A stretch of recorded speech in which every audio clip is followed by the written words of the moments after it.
sangat jelas apa yang diurai di dalam kitab saudara. Kalau Anda mengatakan Tesalonika tidak membahas salib, kan itu uraian Anda tadi di awal. Bahwa Injil lain yang dimaksud oleh Paulus adalah Injil yang tidak membahas salib.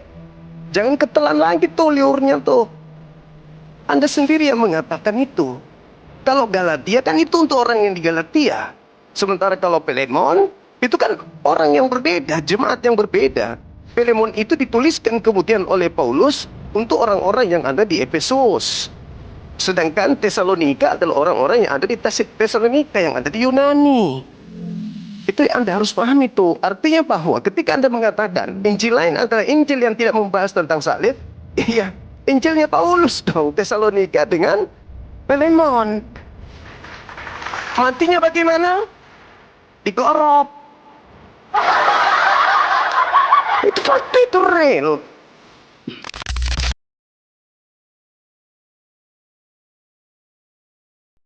Kan? Mana ada pernah Enggak, aku maksud dendam? tuh Mana ada aku pernah dendam? Nggak ada aku pernah dendam. oke lah, dan akhirnya memang Juma Iya, itu Pak aku bilang Tuhan menetapkan langkah-langkah orang, dan akhirnya kau kan jadi artis kau sekarang kan. Aku melihat kau siaran, kau itu sudah jadi artis terkenal kemana-mana. Ya, nikmatilah berkatmu itu ya. Dan aku juga baru sebulan bebas dari penjara.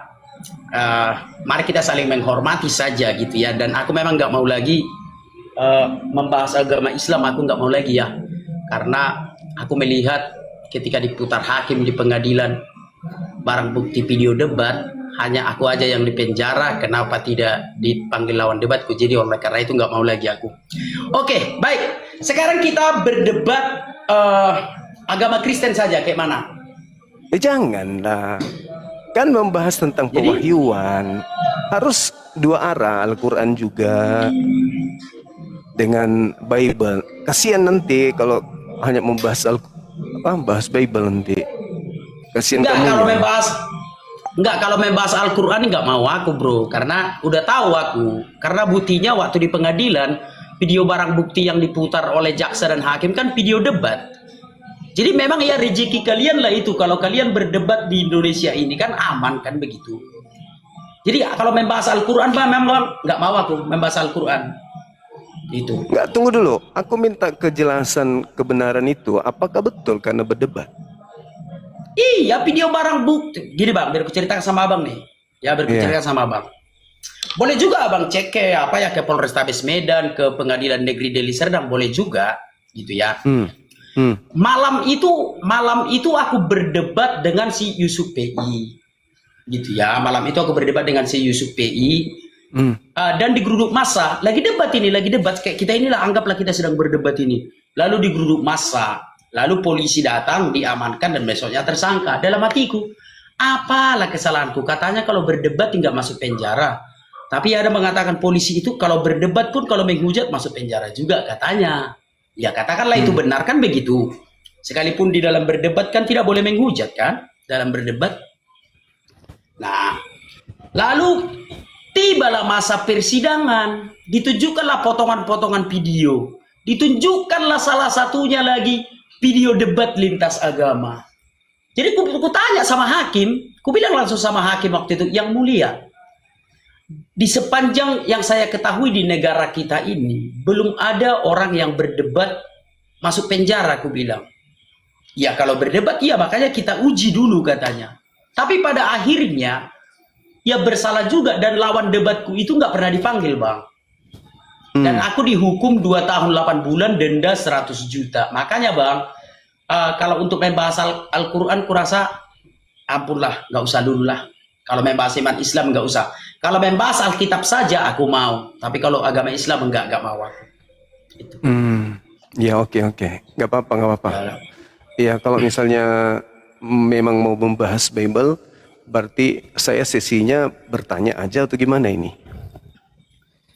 Ya, seperti yang kau lakukan di dalam live-mu kan, kau selalu menurut aku, kau selalu memutar-mutarkan kebenaran firman Tuhan itu. Ya silakan saja sepuasmu. Tapi kita batasi waktunya, entah 1 jam atau 2 jam gitu ya. Oke, boleh. Gitu. Boleh. Oke.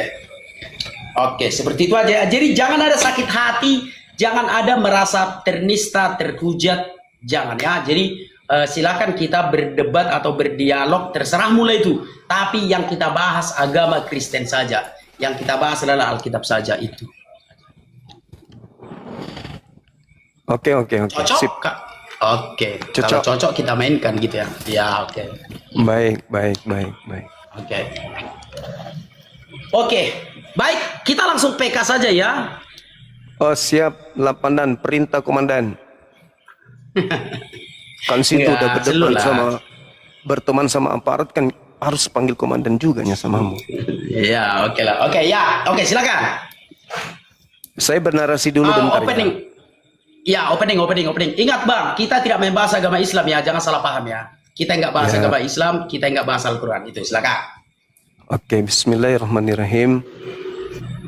Alhamdulillah, malam ini saya berdiskusi dengan saudara anak Batak dengan jiwa yang begitu besar, ya sampai beliau tidak ingin membahas Al-Quran. Mudah-mudahan itu adalah sebuah nilai positif dan pengembangan pengetahuan ke depannya untuk menjaga toleransi yang terjadi di Indonesia ini.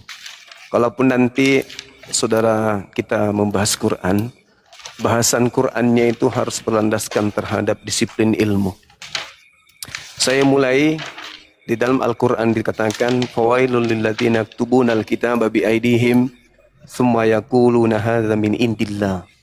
Celakalah orang yang menulis sebuah kitab dengan tangannya sendiri lalu mengatakan ini dari Allah. Ada satu hal menarik, Bung. Di dalam Galatia 1:8. Di situ Paulus mengatakan, meskipun kami atau seorang malaikat yang berasal dari surga memberitakan Injil yang tidak sama seperti Injil yang kami beritakan, maka celakalah dia atau terkutuklah dia. Nah, ini hal menarik. Lalu kalau saya melihat di Galatia 1 nomor 17, nomor 19, di situ Paulus mengatakan bahwa dia tidak menemui murid-murid Yesus, dia hanya menemui Yakobus, saudara kandung Yesus, dengan Kepas. Dia bermalam 15 malam di rumah Kepas, tapi dia tidak bertemu dengan murid-murid yang lain. Tidak bertemu Lukas, tidak bertemu Yohanes, Markus, dengan Matius. Jadi 4 penulis Bible ini tidak ketemu dengan Paulus. Galatia 1:18, sekalipun kami atau malaikat dari surga yang memberitakan Injil lain selain daripada Injil yang kami beritakan, maka terkutuklah dia. Pertanyaan saya, apakah maksud Paulus di sini Lukas, Markus, Matius, Yohanes itu adalah Injil yang terkutuk? Karena Paulus tidak memberitakan 4 kitab kanonik ini, sama sekali tidak. Sedangkan Injil lain selain daripada yang diberitakan Paulus itu adalah terkutuk. Nah, oleh karena itu, Bung, saya minta kejelasan atas pernyataan Paulus ini. Injil lain kan pasti Lukas, Markus, Matius, Yohanes, karena itu tidak diberitakan oleh Paulus. Bahkan bertemu dengan penulisnya saja tidak. Tolong uraikan Injil yang mana yang terkutuk selain daripada 4 kitab yang kemudian disebut oleh saudara kami Kristen sebagai Injil Lukas, Injil Markus. Sedangkan 4 Injil ini tidak pernah diberitakan oleh Paulus. Injil dari malaikat sekalipun selain daripada Paulus punya terkutuk. Berarti termasuk Lukas, Matius, Yohanes, dan Markus. Itu menurut pendalaman materi yang saya lihat dalam surat Paulus Galatia 1 tersebut. Silakan. Habiskan saja waktunya. Oke, baik. Saya dalami materi ini. Jadi Paulus selama beliau memberitakan kemudian surat 13 kitab atau 13 surat, tak ada satupun dari 13 surat ini yang isinya Lukas, Markus, Matius, Yohanes. Nah, sedangkan 4 kitab kanonik ketika mereka menulis surat, Lukas menulis Lukas, Markus menulis Markus, Bahkan Paulus menulis 13 suratnya, kalau ini adalah wahyu dari Tuhan, kenapa Lukas tidak mempraktekkan isi Lukas? Kenapa Markus tidak mempraktekkan isi Markus? Kenapa Matius dan juga penulis Yohanes tidak mempraktekkan isi kitab-kitab mereka? Intinya, mereka cuma menulis doang, tapi mereka tidak mempraktekkan apa yang mereka tuliskan. Contohlah satu misalnya, Lukas. Apakah Lukas mempraktekkan apa yang dituliskan? Kalau itu adalah wahyu Tuhan, maka dialah yang pertama kali harus mempraktekkan isi kitabnya. Contoh, sunat. Yesus sunat. Kenapa Lukas sendiri tidak ada berita sunat? Kalau itu wahyu Tuhan, maka sejatinya Lukas harus sunat lebih dulu. Nah ini, Markus menceritakan bagaimana Yesus. Kalau itu wahyu Tuhan yang mereka tulis, kenapa Markus tidak mempraktikkan isi kitabnya sendiri? Silakan. Oke.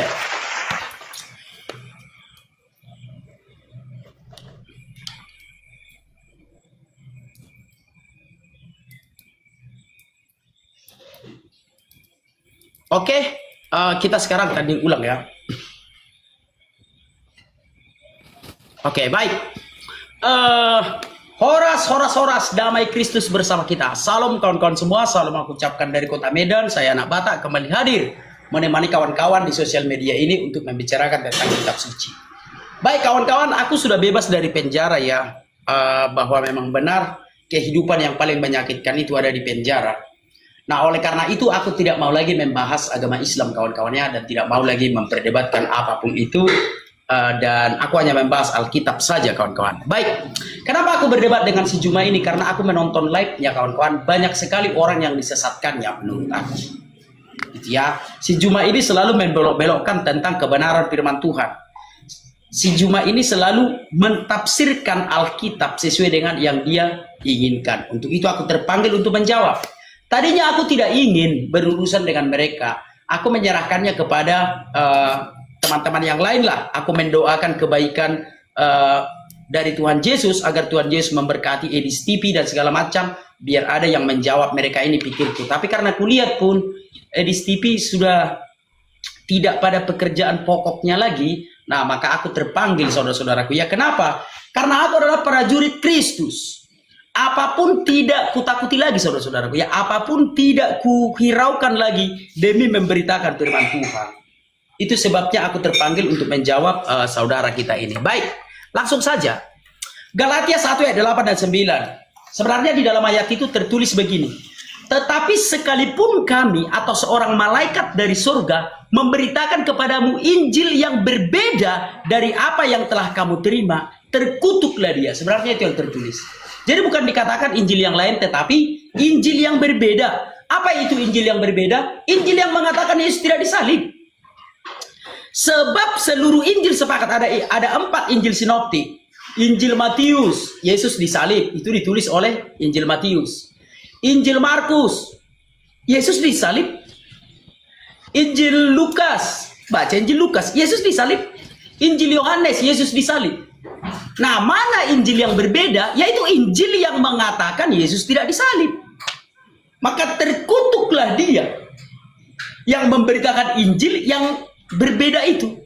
Paham ya kawan-kawan ya? Sekali lagi aku bacakan nih. Galatia 1 ayat 8 dan 9. Pilihlah sama yaitu kedua ayat itu. Tetapi sekalipun kami atau seorang malaikat dari surga memberitakan kepadamu Injil yang berbeda dari apa yang telah kamu terima, terkutuklah dia. Injil yang berbeda. Apakah Injil Matius berbeda dengan Injil Markus? Enggak, sama-sama Yesus disalib. Injil Lukas dan Yohanes sama, keempat Injil ini mengatakan Yesus itu disalib. Hanya ada satu Injil yang mengatakan Yesus itu tidak disalib. Nggak usah saya sebutkan, udah tahulah kalian itu. Itu yang terkutuk. Maka orang yang membawa itu pun kawan-kawan terkutuk. Lihat akhir hidupnya terkutuk atau enggak.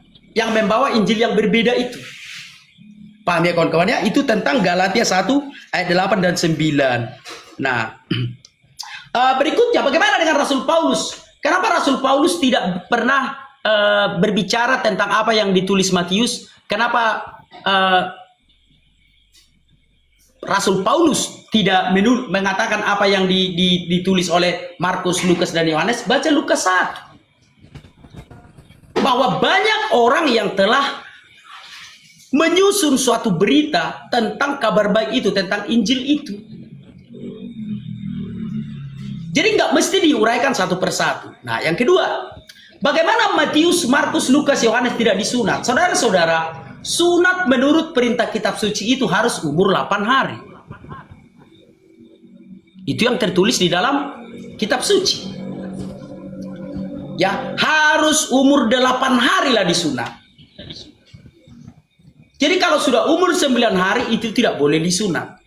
Di dalam Alkitab memang ada di dalam Kejadian 34. Ada orang yang disunat setelah dewasa, itu sunat karena kasus tali air. Di Kejadian 34, bacalah dengan seksama Alkitab itu. Nah, jadi kenapa tidak mempraktekkan? Bagaimana mau mempraktekkan udah dewasa? Matius, Markus, Lukas, Yohanes diangkat menjadi murid-murid Tuhan Yesus kan sudah dewasa. Sementara praktek sunat itu adalah praktek umur 8 hari. Dan itu kebiasaan bagi orang Yahudi, saudara-saudaraku. Paham ya? Jadi dua-duanya sudah terbantahkan ya tentang Galatia 1 ayat 8 itu, Injil yang berbeda. Yang kedua tentang sunat, karena Matius, Markus, Lukas, Yohanes, saudaraku, dia terima Yesus ketika dia sudah dewasa. Itu yang bisa ku sampaikan. Silakan. Baik, jadi terima kasih Saudara Anak Batak atas sanggahannya atau jawabannya. Jadi gini, ketika saudara tadi di awal mengatakan aku tidak takut lagi, aku tidak gentar lagi, ya mudah-mudahan itu betul. Karena yang kata-kata itu juga pernah Anda lontarkan, begitu diserudukan. Kita semua nonton, sedunia orang nonton bagaimana Anda menangis, minta bantuan kan gitu. Ya, jadi nggak usah dikatakan aku nggak takut lagi, aku nggak ini nggak perlu. Nanti tiba-tiba aja orang datang nangis lagi. Nah kemudian ketika saudara mengatakan Injil lain selain daripada 4 kanonik, tolong Anda baca Tesalonika, satu kitab itu sama sekali tidak membahas tentang salib. Dan ternyata Anda ketika mengatakan bahwasanya penulis daripada Injil lain itu mati dengan cara terkutuk, ya alhasil Paulus mati dengan cara dipenggal.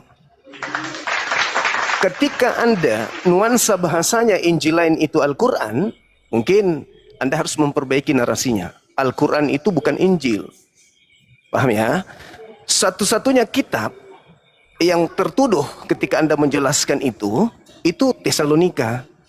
Karena Paulus sendiri yang menerangkan, jika kami atau seorang malaikat dari langit, dari surga, yang menceritakan tentang Injil lain selain yang kami beritakan, Anda cari penyakit karena Anda membahas salib.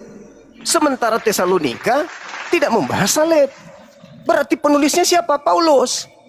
Berarti kalau Anda mengatakan kabar baik atau berita yang baik, berita sukacita, arti daripada Injil, Evangelion ini, berarti Tesalonika dong, karena dia tidak membahas salib. Tidak membahas salib berarti penulisnya adalah Paulus. Berarti yang terkutuk adalah Paulus. Kena di situ abang kena di sana. Kemudian saya menceritakan tentang apa yang tertulis di dalam Bible. Saya tidak menghujat, saya tidak mentafsirkan, saya tidak asal seenak dewe seperti yang Anda lakukan barusan. Anda mentafsirkan bahwa Injil lain yang tidak membahas tentang salib. Padahal di situ tidak menceritakan Injil lain tidak membahas tentang salib. Paulus memang tidak mengenal Injil Markus, Injil Matius, Injil Lukas, Yohanes. Paulus nggak pernah menyebut sekalipun Injil-Injil itu. Artinya dia tidak mengenal. Dan Paulus tidak pernah berjuang bersama mereka. Penulis Lukas dan seterusnya. Dia tidak pernah menceritakan tentang catatan-catatan Lukas itu sendiri. Itu yang pertama. Yang kedua, Paulus memang mengakui di dalam Galatia 1 nomor 17, nomor 19, bahwa dia tidak bertemu dengan murid-murid Yesus ketika dia ke Yerusalem. Makanya dia sesumbar. Dia sesumbar mengatakan Injil lain itu terkutuk. Datang Anda bernarasi seenak perut. Berarti yang terkutuk Paulus dengan Bibelnya, Injilnya yang bernama Tesalonika ini. 2 Tesalonika itu tidak sedikit pun bercerita tentang salib. Begitu juga ketika berbicara tentang Filemon. Apalagi Filemon juga tidak berbicara tentang salib. Filemon dan juga Tesalonika. Lagi-lagi Anda menjerat diri Anda dengan pernyataan konyol menurut saya, Bu. Nah, begini. Ada satu hal yang perlu saudara pahami. Ketika kita berbicara mengenai Yohanes 1, data nomor 43. Yesus di situ memanggil Filipus untuk pergi ke Galilea. Lantas Markus 1 nomor 14 di Galilea kemudian Yesus dan Filipus mengajarkan tentang Injil Allah. Jadi mereka mengajarkan tentang Injil Allah. Sepeninggal Yesus, Filipus menerima mandat. Kenapa dia menerima mandat? Karena dia yang dipanggil, ikutlah denganku. Maka setelah Filipus ikut, kita baca di Kisah Rasul 8 nomor berapa itu? Nomor 35, KPR 8 nomor 35, coba Anda lihat. Di situ Filipus menceritakan tentang Injil Yesus. Apakah bukan Injil Allah atau Injil Yesus yang diterima Filipus yang dikatakan terkutuk oleh Paulus? Nah, ini masalah ini. Ini masalah besar ini. Karena Yesus mengajarkan Injil Allah, Paulus mengajarkan Injil juga yang berlainan dengan Injil yang Paulus ajarkan.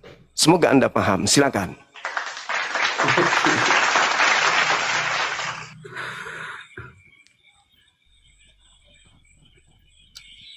Tap-tap layar kawan-kawan ya, tap-tap layar sebanyak-banyaknya kawan-kawan.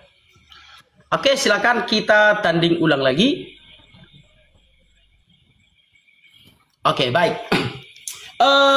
Yang pertama, menangis ketika digeruduk. Anak Batak menangis ketika digeruduk. Baik.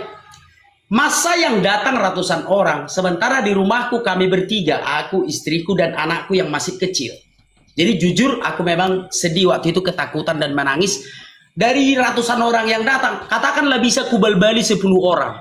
Nah, jadi 290 orang lagi kayak mana? Nyawa kami terancam. Jadi memang benar waktu di geruduk itu aku sedikit menangis kawan-kawan ya. Kuakui itu, tapi ya sudahlah. Yang berikutnya, Injil yang lain itu adalah Injil 1 Tesalonika dan 2 Tesalonika. Itu tadi kau bilang kan, karena tidak berbicara tentang salib. Dan penulisnya Injil Tesalonika ini siapa? Paulus. Maka Pauluslah yang terkutuk, yang tidak berbicara tentang salib. Roma, Korintus, itu berbicara tentang salib. Itu juga ditulis oleh Paulus.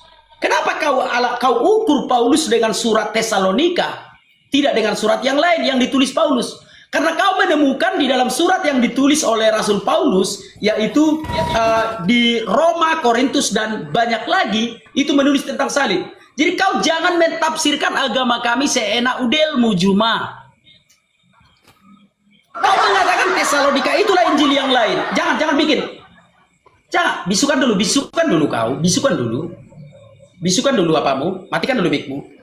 Kan itu tadi kau bilang bahwa Tesalonika itulah Injil yang lain. Siapa penulisnya itulah yang terkutuk. Kan begitu.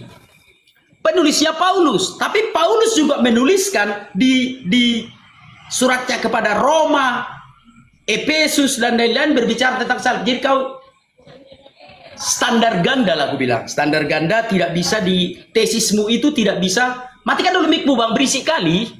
Matikan dulu mikmu, nanti hidupkan, berisik. Kok bisa ya? Matikan aja dulu mikmu nanti. Berisik, matikan aja dulu mikmu. Gimana ceritanya ya? Matikan di sana, Anda yang matikan. Loh, aku sedang berbicara, aku matikan mikku gimana sih? Kau aja matikan mikmu. Nanti kalau giliranmu berbicara, aku matikan mikku. Gimana ya? Gimana maksudnya? Aku sedang berbicara, masa mikku ku matikan? Tunggu. Matikan aja dulu. Iya, matikan aja mic-mu dulu. Matikan dulu mic-mu. Mute. Oke, sudah? Oke, baik.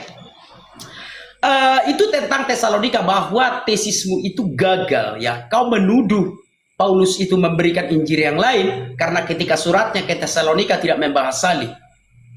Paham ya saudaraku ya? Sementara Paulus menulis surat ke Roma membahas salib. Kau standar ganda. Kiranya kau paham. Berikutnya, Paulus tidak bertemu dengan murid Tuhan Yesus.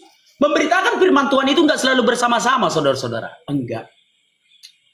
Ya, Thomas. Kenapa Thomas tidak bertemu dengan Paulus? Karena Paulus itu memberitakan firman Tuhan di Roma, di Korintus, sementara Thomas ke India. Jadi tidak bisa ada alasanmu mengatakan mereka tidak bertemu dengan murid-murid Tuhan Yesus, karena pemberitaan firman Tuhan Yesus itu ke seluruh penjuru dunia. Nggak mesti bersama-sama. Oh, sekali ayo ke sana semua, enggak seperti itu. Jadi diutus berdua-dua seperti yang ditulis dalam Injil Lukas. Yang keenam, Yesus mengajarkan Injil Allah, saudara-saudaraku. Juma, kiranya kau cerdas sedikit. Tuhan Yesus tidak pernah memberitakan Injil Allah. Allah Subhanahu wa taala itu temannya orang Islam, Tuhannya orang Islam, saudaraku. Bukan itu Tuhan yang disembah orang Kristen dan Yahudi, bukan. Selalu kukatakan itu kepada kawan-kawan, kita saling menghormati saja. Jadi tidak pernah Yesus memberitakan Injil Allah. Allah Subhanahu wa taala itu adalah sesembahannya orang Islam. Kami hormati itu. Jadi kita tidak membicarakan sekarang agama Islam dan kita tidak membicarakan Allah. Karena itu sesembahannya orang Muslim. Yang kita bicarakan sekarang adalah iman Kristen. Dan orang Kristen tidak menyembah Allah Subhanahu wa taala, saudaraku. Paham ya? Jadi jangan menyamanyamakan. Tuhan kita berbeda, nikmati aja. Agama kita berbeda, Tuhan kita berbeda. Kata Allah yang kami pakai itu adalah kata ganti dari sesembahan. Bukan nama Tuhan itu. Kata Allah yang kami pakai itu ya, itu kata ganti dari sesembahan, bukan tetragramatonillahi. Jadi Yesus tidak pernah mengajarkan tentang Injil Allah Subhanahu wa taala. Enggak pernah itu, saudaraku. Paham ya? Saling menghormati aja kita, saling menghormati, nikmati Tuhan masing-masing gitu. Itu. Oke, lanjut. Oke, baik. Jadi gini, Bung.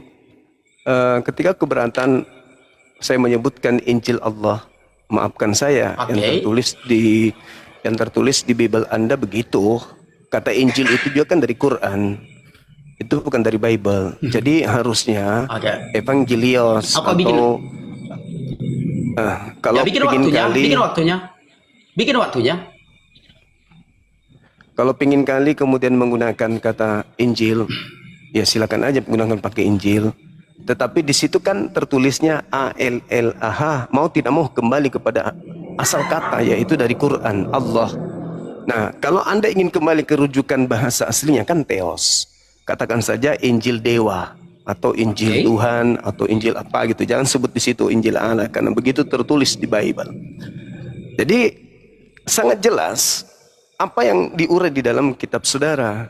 Kalau Anda mengatakan Tesalonika tidak membahas salib, kan itu uraian Anda tadi di awal. Bahwa Injil lain yang dimaksud oleh Paulus adalah Injil yang tidak membahas salib. Jangan ketelan lagi tuh liurnya tuh. Anda sendiri yang mengatakan itu. Kalau Galatia kan itu untuk orang yang di Galatia. Sementara kalau Filemon itu kan orang yang berbeda, jemaat yang berbeda. Filemon itu dituliskan kemudian oleh Paulus untuk orang-orang yang ada di Efesus. Sedangkan Tesalonika adalah orang-orang yang ada di Tesalonika, yang ada di Yunani. Itu Anda harus paham itu. Artinya bahwa ketika Anda mengatakan Injil lain adalah Injil yang tidak membahas tentang salib, iya, Injilnya Paulus dong, Tesalonika dengan Filemon. Matinya bagaimana? Digorok. Itu fakta, itu real. Jadi lain kali kalau memberikan narasi, tolong yang tidak menghantam akidah agama Anda sendiri, ajaran agama Anda. Injil lain, kenapa saya katakan bahwa Paulus tidak mengajarkan Injil Lukas, Injil Markus, Injil Matius, Injil Yohanes? Kan dia mengatakan terkutuklah orang yang memberitakan Injil lain, sekalipun malaikat, yang tidak sama seperti yang kami beritakan. Loh, kami di sini Paulus dengan siapa? Dengan murid Yesus. Dia sendiri mengakui tidak bertemu dengan murid Yesus. Berarti dia sendiri dengan krunya sendiri. Berarti Injil yang dimaksud itu bukan yang diajarkan oleh Filipus, bukan yang diajarkan oleh Yesus. Yesus memberitakan Injil Allah di dalam Markus 1:14. Itu bantah itu. Apa buktinya? Satu, Yesus mengatakan segala firman yang engkau berikan kepadaku telah aku sampaikan kepada mereka. Yesus ternyata membawa firman, membawa Injil. Dan Injil yang diberitakan Yesus itu adalah Injil Allah. Allah memang Injil Bapa yang diterima dari Bapa yang Yesus sampaikan kepada muridnya, bukan Injil Paulus. Beda dengan Injil Paulus. Injil Paulus dituliskan berdasarkan kehendak dia sendiri, bukan karena firman Tuhan. Berbeda dengan Yesus. Aku tidak berkata-kata dari diriku sendiri. Kalau Paulus, aku berkata-kata dari diriku sendiri, bukan firman Tuhan yang aku beritakan. Beda kelasnya. Jadi Yesus memberitakan Injil Bapa, Filipus memberitakan Injil Yesus. Dua manusia ini saling tarik-menarik. Yohanes 1 nomor 43. Yesus memanggil Filipus. Kemana? Ke Galilea. Untuk apa? Beritakan Injil Bapa. Lalu kemudian di Injil Bapa ini Yesus memberikan kepada Filipus. Filipus menceritakannya kembali. Masya Allah, barakallahu fiik. Subhanallah. Sahabat Zos. Syukran. Syukran. Masya Allah. Jadi ketika kemudian dikatakan di dalam kitab saudara, Filipus memberitakan Injil Yesus. Mana Injil Yesus ini? Jangan-jangan ini yang diurai di Al-Quran. Injil Yesus ada, Injil Bapa ada. Lah, Paulus memberitakan Injil yang mana? Meskipun ada malaikat dari langit memberitakan Injil yang lain daripada yang kami beritakan, terkutuk. Bukan main-main loh, terkutuk. Injil Lukas terkutuk, Injil Markus terkutuk, Injil Matius terkutuk, Injil Yohanes terkutuk. Terkutuk. Kenapa terkutuk? Karena Paulus tidak memberitakan 4 Injil ini. Terkutuk. Jadi Paulus mengutuk Injil 4 itu. Kalau Anda mengatakan, oh tidak Bang Suma, yang dikutuk itu yang tidak memberitakan tentang penyaliban. Loh, Paulus juga tidak memberitakan tentang penyaliban melalui Tesalonika, tidak. Melalui Filemon juga tidak. Ya kembali lagi ke Paulus. Jadi hanya ada 2 Bung yang terkutuk. Apakah penulis kitab kanonik atau Paulus sendiri yang terkutuk? Salah satunya atau dua-duanya? Itu fakta, itu real. Itu mungkin penyebabnya sehingga kitab Anda direvisi setiap saat. Mungkin karena penulisnya dikutuk semua. Begitu saudaraku, silakan.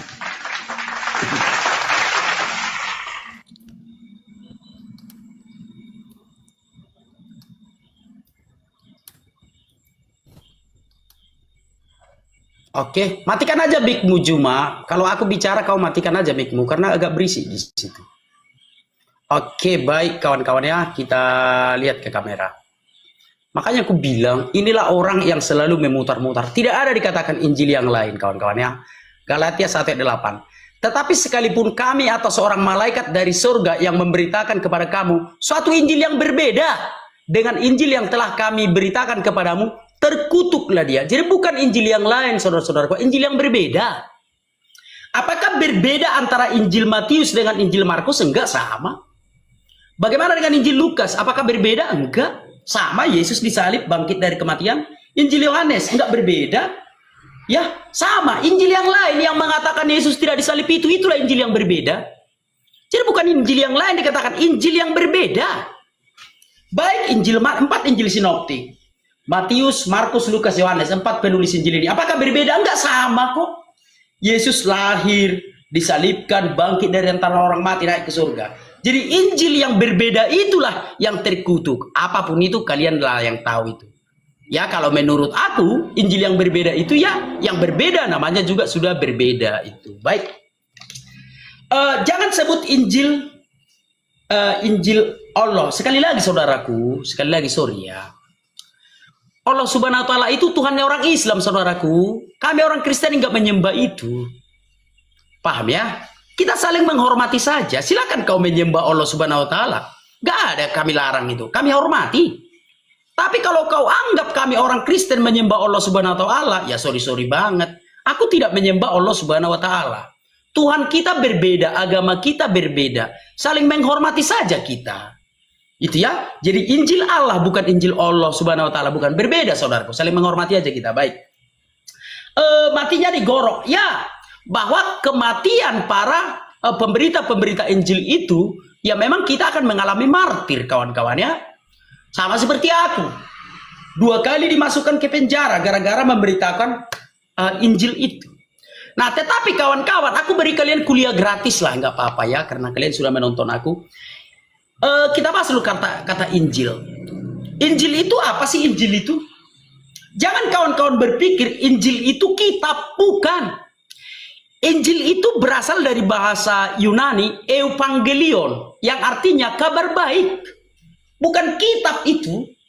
Maka kalau ada yang mengatakan Injil turun dari langit, sebuah buku, jadi berbeda paham kita. Injil yang diberitakan di dalam Kristen adalah kabar baik, bukan kitab. Aku juga sedang memberitakan Injil kepadamu sekarang. Aku memberitahukan kepadamu kabar baik, bahwa kedatangan Yesus ke dunia itu untuk menyelamatkan seluruh umat manusia, supaya kalau mati nanti arwahnya itu tidak melewati alam kubur. Supaya kalau mati nanti arwahmu itu tidak masuk ke alam kubur, tetapi ke surga. Kenapa? Karena Tuhan Yesus sudah melepaskan arwahmu dari alam kubur.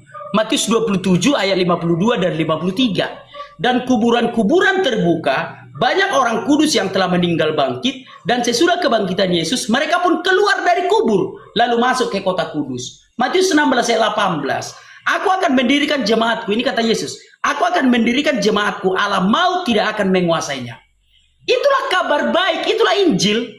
Ingat ya, Injil itu bukan satu kitab, bukan.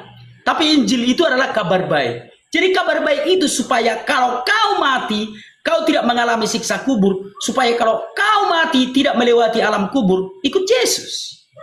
Itulah kabar baiknya.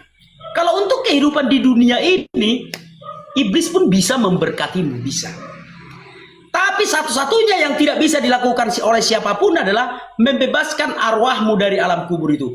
Hanya Yesuslah yang bisa membebaskan arwahmu dari alam kubur itu. Supaya jikalau kau mati, arwahmu itu tidak masuk ke alam kubur tapi ke surga. Itu kabar baiknya, itu Injilnya. Paham ya? Maka sering kukatakan kepada penonton-penontonku, terutama yang sudah ujur, ayo sebelum kau mati terima Yesus supaya arwahmu tidak masuk ke alam kubur. Karena iblislah penguasa alam kubur itu. Ingat ya, Yesus sudah membebaskan arwah manusia dari alam kubur. Matius 27 ayat 52 dan 53. Yang lain, ya maaf saja. Aku tidak menemukan ada yang bisa membebaskan dari alam kubur selain Yesus. Kalau hanya janji-janji saja, ya banyak gitu ya, pendeta-pendeta banyak berjanji. Tapi yang terbukti membebaskan dari alam kubur adalah Tuhan Yesus Kristus. Itulah Injil itu. Itulah kabar baik itu. Oke bro. Paham ya? Kalau sudah paham jangan diulang-ulang lagi. Silakan bro, silakan. Oke, baik. Saya balikkan kamera saya juga ya. Supaya saya kasih data. Ya. Biar Ya. teman-teman juga melihat bahwa data yang saya sajikan itu memang ada. Nih. Jadi di sini diceritakan di KPR 8 nomor 35. Di sini diceritakan bahwa maka mulailah Filipus berbicara dan bertolak dari Nas. Nas itu ia memberitakan Injil Yesus kepadanya. Jadi Nas di sini kalau kita melihat di original teksnya, maka dia akan menuju kepada grape. Ini ada kata Nas. Kita tekan kata Nas di sini itu grape. Grape, apa kata grape ini dalam bahasa Indonesia? Nih, kitab suci tuh. Grape, kitab suci. Berarti yang diceritakan tentang Injil, ya kitab suci dong. Kitab suci. Kemudian, kita kembali kepada poin yang Galatia 1. Ketika Anda berkelit mengatakan bahwa di Galatia 1 itu dikatakan bahwa Injil yang kami beritakan ini berbeda, ini kata beda ya yang Anda gunakan. Tapi di terjemahan lama disebutkan bukan berbeda. Ini TL. Nih, sekalipun memberitakan kepadanya dikatakan bahwasanya Injil lain. Bukan Injil berbeda. Bahkan dikatakan memberitakan Injil yang bertentangan. Ini Injil lain, nih. Mana? Injil lain. Mana yang lain? Injil lain. Kabar baik itu.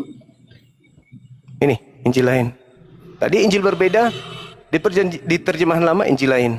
Berbeda berarti berbeda itu lain.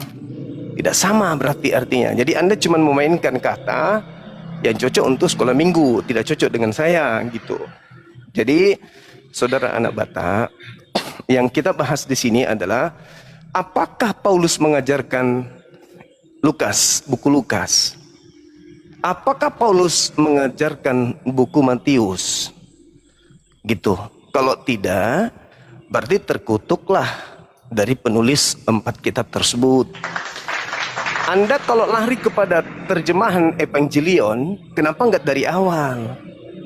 Kenapa Anda tidak membahas dari awal bahwa yang dimaksud di sini bukan buku? Tetapi di awal Anda lari bahwa buku yang Injil lain itu adalah yang tidak memberitakan tentang penyaliban. Setelah Anda kesasar, tidak menemukan jawaban di sana, apalagi Filemon dan juga kitab Tesalonika itu tidak memberitakan salib, Anda lari kemudian ke terjemahan Evangelion tadi, kabar gembira. Sama aja, kabar gembiranya mana di Filemon? Kabar gembiranya mana di Tesalonika tentang salib? Kan nggak ada juga. Terkutuk lagi Paulus karena memberitakan kabar gembira yang tidak sama seperti yang lain. Dia sendiri yang tidak menuliskan kepada jemaat yang ada di Efesus, yang ada di Yunani sana. Itu fakta. Anda tidak bisa kemana-mana. Kenapa? Sekali lagi saya katakan, kalau yang dituliskan Lukas itu firman Tuhan, wahyu dari Tuhan, kenapa Lukas tidak mempraktekkan isi Lukas? Kenapa penulis Matius tidak mempraktekkan kitabnya sendiri? Seperti Nabi Musa mempraktekkan kitabnya sendiri. Seperti Nabi Daud mempraktekkan isi kitabnya sendiri. Paulus tidak mempraktekkan isi kitabnya sendiri. Markus menulis tapi tidak praktekkan kitabnya sendiri. Kenapa begitu? Kalau wahyu Tuhan, maka terikat. Yang harus mempraktekkan lebih dulu adalah yang menerima. Catat itu baik-baik. Kalau wahyu Tuhan terikat kepada mereka. Tapi faktanya, Paulus tidak terikat Lukas. Lukas tidak terikat kemudian tulisan-tulisan Paulus. Begitu juga penulis lainnya. Masing-masing tidak saling terikat. Masing-masing berdiri di kitab mereka sendiri. Apakah ini firman Tuhan? Kan itu pewahyuan yang Anda bahaskan. Tema yang Anda pilih. Nah sekarang, mana buktinya Lukas mempraktekkan sunat pada hari ke-8? Tolong tunjukkan di mana Lukas disunat. Dia mencatat Yesus pada bab 2 nomor 21-22 pada hari ke-8 Yesus disunat. Apakah Lukas disunat? Mana buktinya? Dia menulis tapi dia tidak mempraktekkan. Itu teori omong kosong aja berarti. Silakan.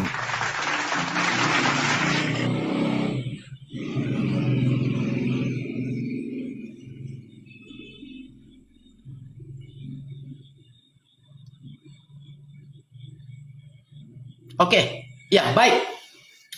Bagaimana dia mempraktekkan sunat? Contoh seperti rasul-rasul yang lain lah, Petrus. Bagaimana Petrus mau menunjukkan sunat kepadamu? Wah, Petrus itu udah dewasa mengikut Yesus. Tapi sebagai orang Yahudi, mereka disunat pada usia 8 hari, saudara-saudara. Aku pikirlah Juma ini punya kualitas, rupanya 0. Mungkin di dalam agamamu kau pintar Juma. Tetapi mendengar narasimu tadi tentang agama Kristen sangat memalukan sekali. Tesalonika itu bukan Injil. Tesalonika itu nama kota. Injil itu ada 4 Injil sinoptik. Injil Matius, Injil Markus, Injil Lukas, Injil Yohanes.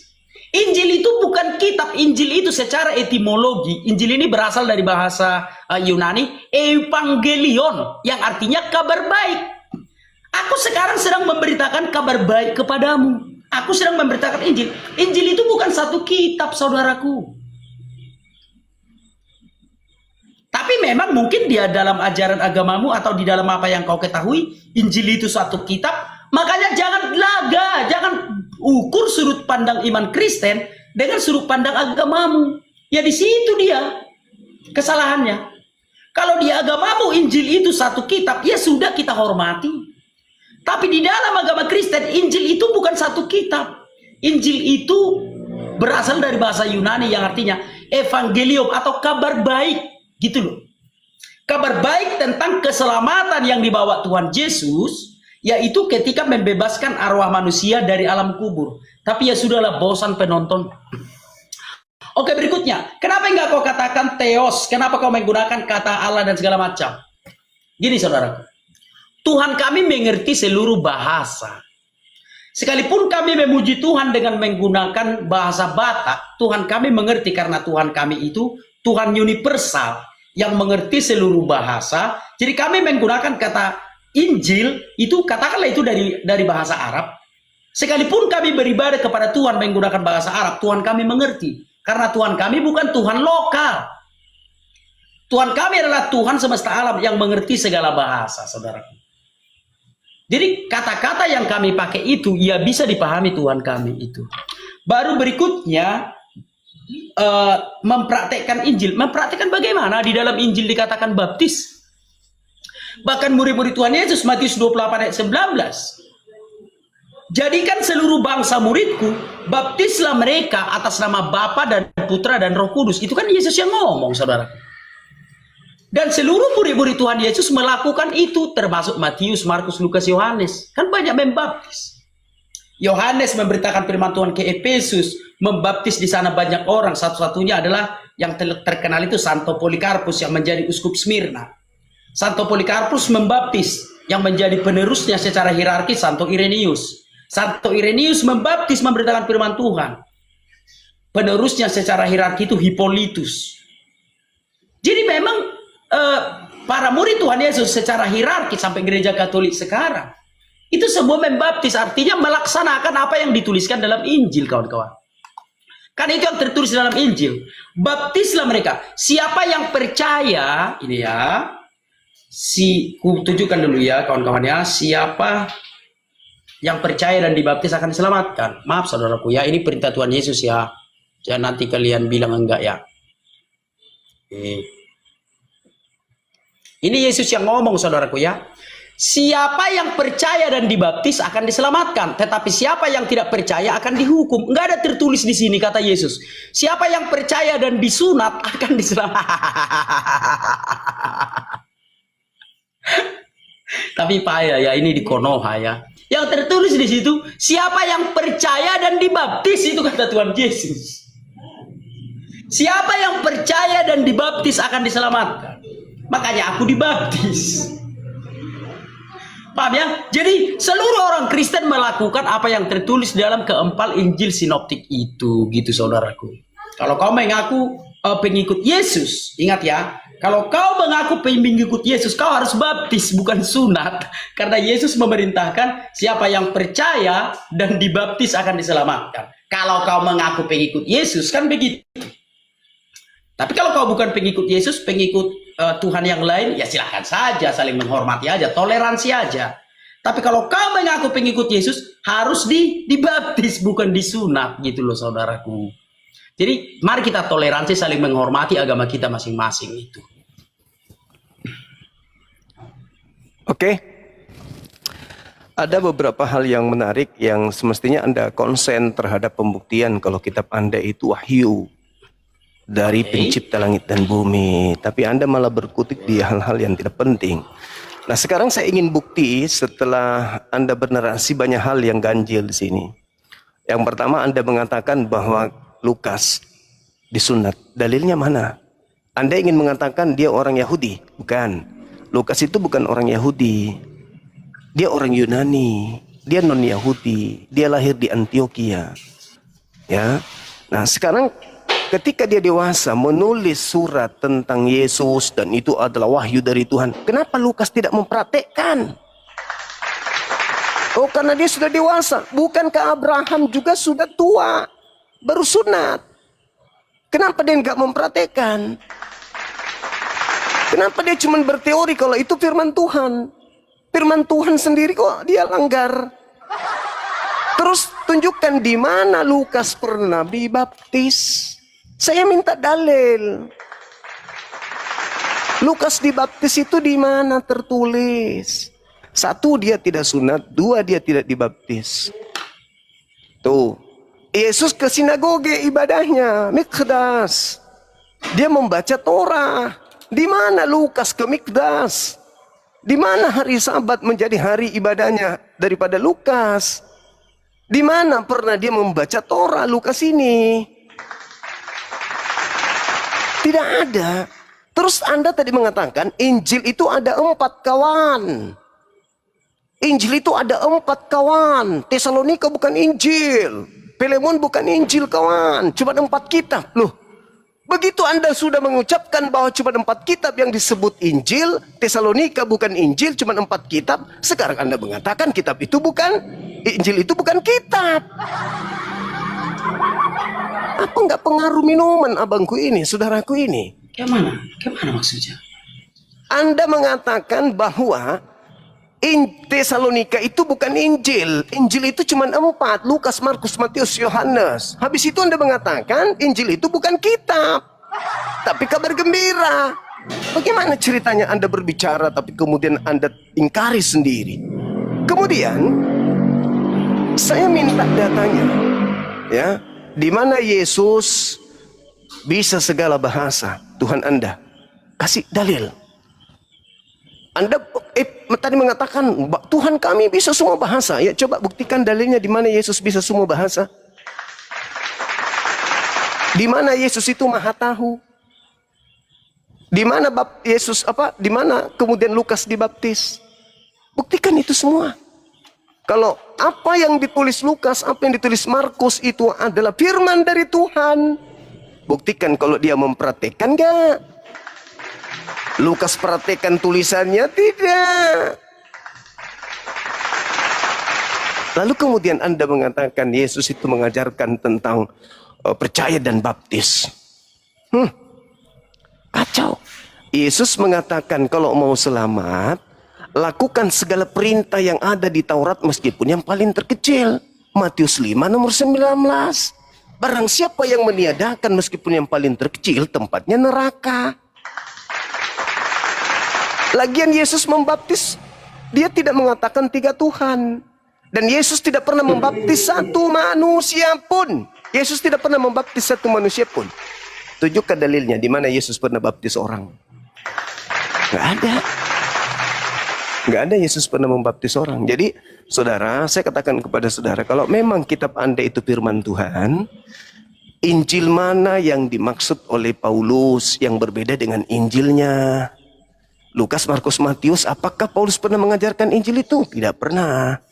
Jadi saya simpulkan, karena nggak ada jawaban, saya simpulkan bahwa yang terkutuk menurut Galatia 1:8, kalau bukan penulis 4 kitab ini, Paulus, atau dua-duanya yang terkutuk. Kenapa? Karena Yesus memberitakan Injil juga. Filipus memberitakan Injil juga. Injil yang diberitakan Filipus itu adalah grape, kitab suci, yaitu Injil Yesus. Kemudian Yesus memberitakan Injil Tuhan, Injil Bapa, Injil Dewa. Yesus memberitakan firman dari langit. Aku tidak berkata-kata dari diriku sendiri. Apa yang kukatakan adalah apa yang diperintahkan oleh Bapa untuk katakan aku sampaikan. Berarti Injil Yesus, Injil Tuhan, Injil Bapa, Injil Allah adalah firman Allah yang datang kepada Yesus, bukan tulisan Paulus. Silakan. Baik. Oke. Ya. Yang terkutuk itu yang palsu. Sekalipun kau mengatakan Paulus terkutuk, itu tidak akan bisa. Karena yang asli tetap asli gitu ya. Hanya yang palsu yang terkutuk. Baik. Yang pertama dulu. Di mana Yesus mengetahui seluruh bahasa? Matikan dulu mic-mu. Coba kau baca dulu ini. Jangankan seluruh bahasa. Isi hati pun dia tahu. Tetapi Yesus mengetahui isi hati mereka. Lukas 9 ayat 47. Jangankan kau berbahasa apa, tak kau ngomong pun, Yesus sudah tahu. Paham ya? Karena Yesus itu adalah Allah yang menciptakan segala sesuatu.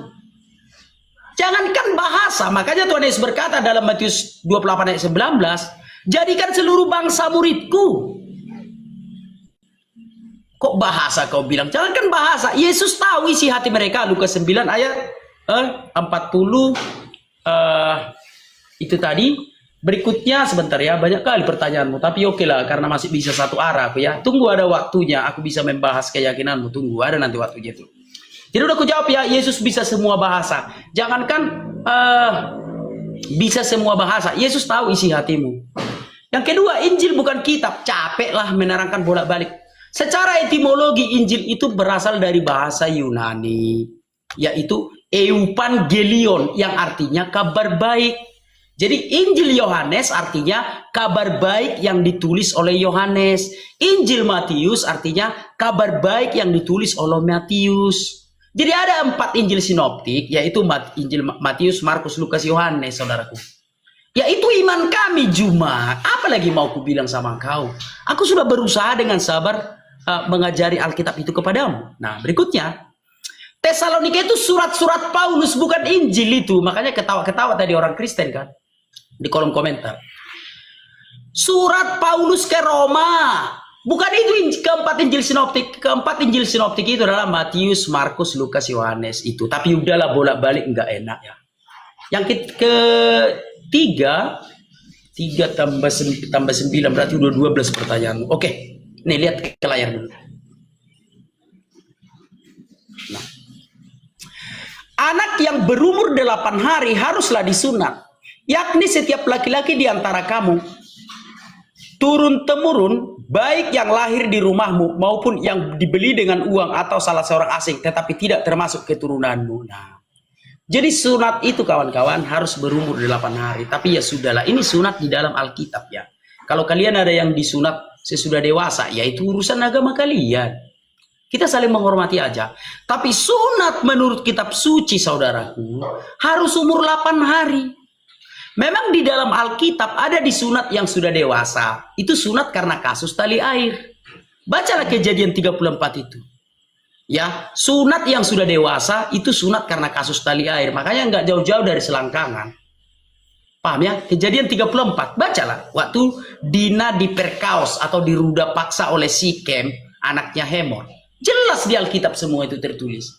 Maka orang Yahudi ataupun orang Kristen yang jikalau sunat karena kitab suci harus umur 8 hari, saudaraku.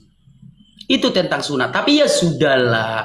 Mungkin kau kalau tak menyesatkan, kalau tak menghujat, kau enggak makan.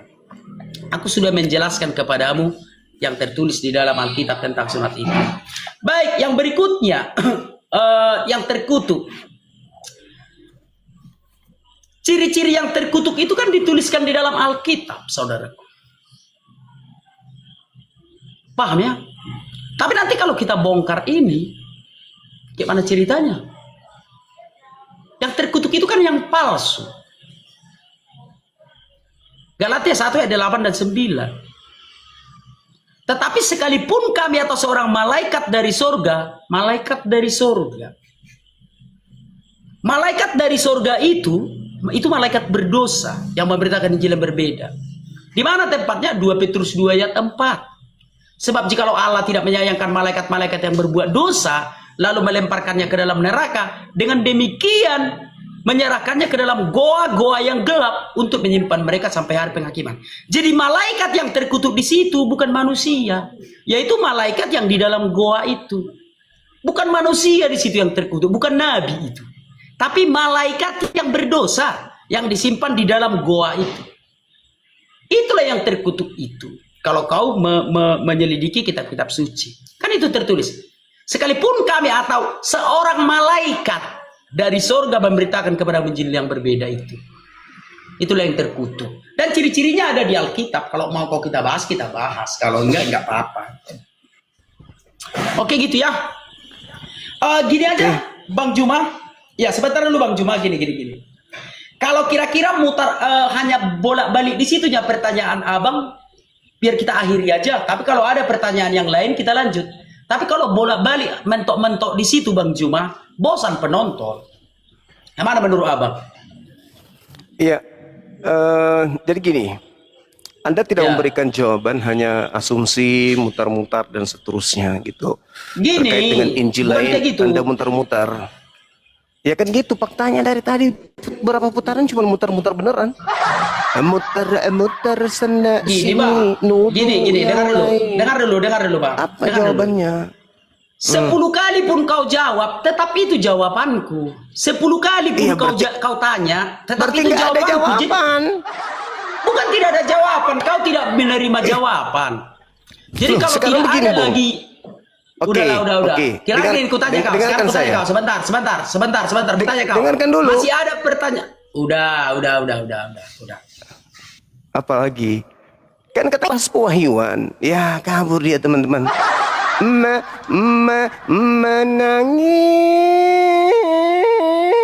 Menangis. Mengharapkan bisa memenangkan diskusi lawan Bang Suma. Tapi ternyata menggali kuburan sendiri.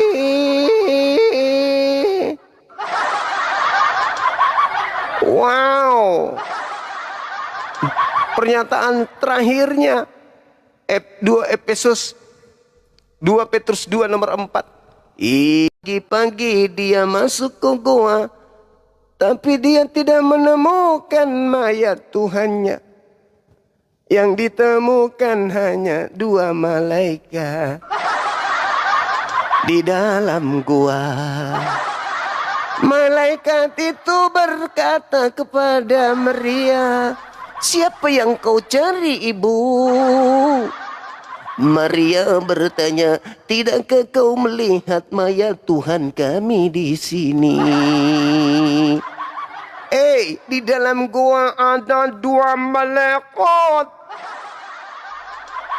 Kata malaikat kepada Maria, "Mayat Tuhanmu sudah bangkit." Dan dia pergi ke Galilea. Katanya di sana dia akan bertemu dengan murid-muridnya. Kata siapa?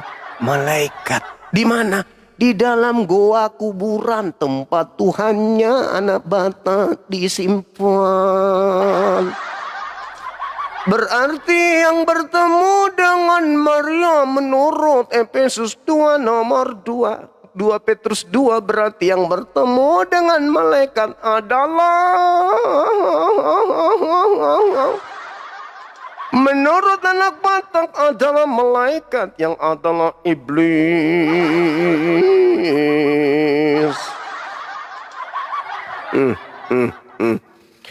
Sekalipun kami atau malaikat dari surga yang memberitakan Injil lain.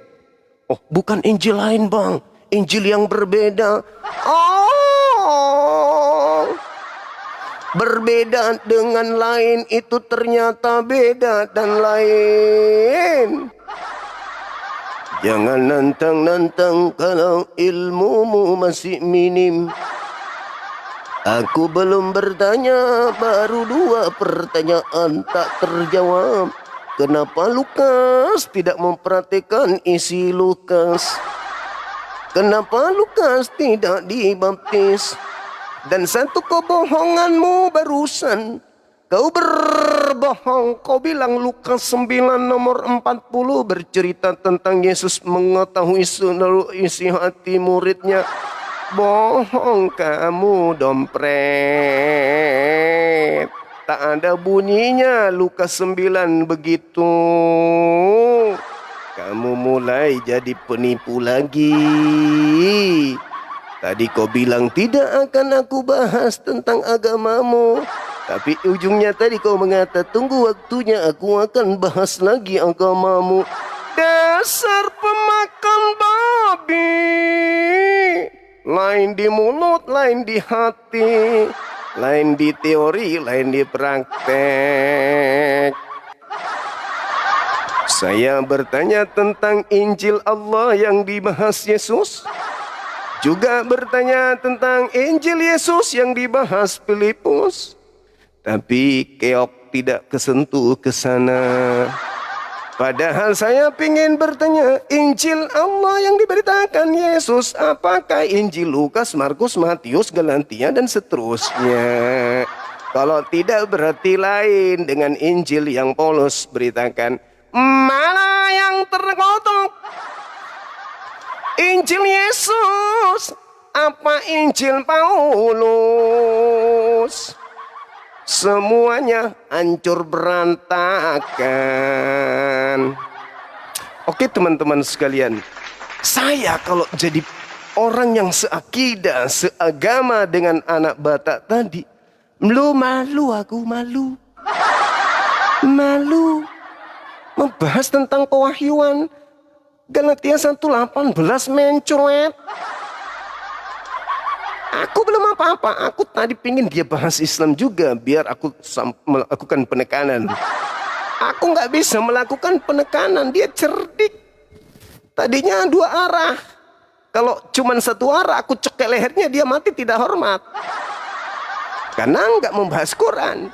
Tapi kalau membahas Quran tadi, aku matikan dia dengan dua langkah.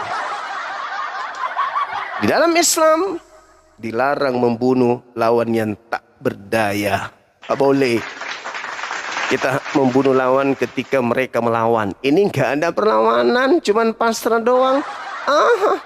Sudahlah. Tesalonika tidak membahas tentang salib. Filemon juga tidak membahas tentang salib.